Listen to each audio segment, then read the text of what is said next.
আজকে যেটা হয়েছে দুইটা সাবজেক্টের উপরই কথা হয়েছে। প্রথম হচ্ছে কেয়ারটেকার সরকারের স্ট্রাকচারের ব্যাপারে। তো বিস্তারিত আপনারা শুনেছেন, 7 জন বা 5 জন এভাবে দুইটা মত আছে। আমরা দুইটা মতের যে কোনো একটা করলেই চলে, আমার এখানে কোনো রিজিডিটি নেই। 7 জনও যদি হয় ফাইন, 5 জনও যদি হয় এখানে ফাইন। 2 নম্বর হচ্ছে এখানে ভোটিং রাইটস এর একটি প্রশ্ন আসছে, যদি আলোচনা ঐকমত্য না হয়।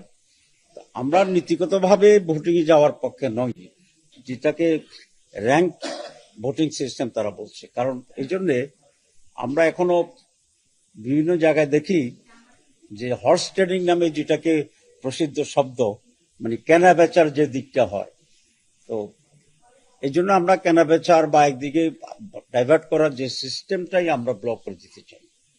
সেজন্য আমরা মনে করি 5 জন হোক 7 জন হোক, এটা ফরমেশন হচ্ছে সরকারি দল থেকে 2 জন, বিরোধী দলের 2 জন এবং তৃতীয় বিরোধী দলের 1 জন, যদি 5 জন হয়। আর 7 জন হলে প্রধান দলের 3, বিরোধী দলের 3, থার্ড পার্টি থেকে 1।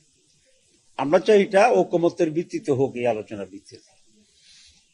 2 নম্বর একটা প্রস্তাব হচ্ছে, যদি আপনার র্যাঙ্ক ভোটিং হয়, তো বিএনপির প্রস্তাব হচ্ছে থার্ড পার্টি এখানে ভোট দেওয়ার এখতিয়ার রাখবে না। আমরা বলছি নো, এখানে কমিটি যাদেরকে দিয়ে হবে তাদের সকলকেই নিয়েই ভোটিং রাইটস তাদের থাকতে হবে। না হলে তো 2 দল আবার ভোট দিল, তো প্রায় একই রকম হতে পারে।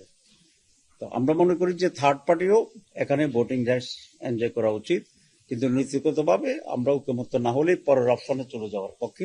সেই পরের অপশন হচ্ছে আউটগোয়িং, প্রথম সর্বশেষ আউটগোয়িং যিনি বিচারপতি, সেটি। আরেকটা প্রশ্ন এখানে আসছে যে প্রস্তাব দেওয়ার ক্ষেত্রে সরকারি দল 3 জন বা 5 জন, বিরোধী দল 3 জন বা 5 জন, থার্ড পার্টি 2 জন বা 3 জন। আমরা এখানে একটু এক্সটেন্ড করে বলেছি যে এটা ঠিক আছে, নাম্বারটি কম বেশি হতে পারে, কিন্তু পার্লামেন্টে প্রতিনিধিত্ব করে বাকি যে সকল দল আছে, সে সমস্ত দল থেকেও প্রস্তাব দেওয়ার সুযোগটা দিতে হবে। সেজন্য আমাদের কথা হচ্ছে, পার্লামেন্টে ইলেক্টেড সকল দলের পক্ষ থেকে আমাদের যিনি তত্ত্বাবধায়ক সরকারের প্রধান হবেন তার জন্য নাম প্রস্তাব হবে। সংখ্যা 1 হতে পারে, 2 হতে পারে, কিন্তু there should be representation from all the parties. তো এতটুকুতেই আজকে আলোচনা শেষ হয়েছে। তারা একটা ফাইনাল ড্রাফট দেবেন, আমরা আশা করি খুব ডিফারেন্স হবে না। This is number 1।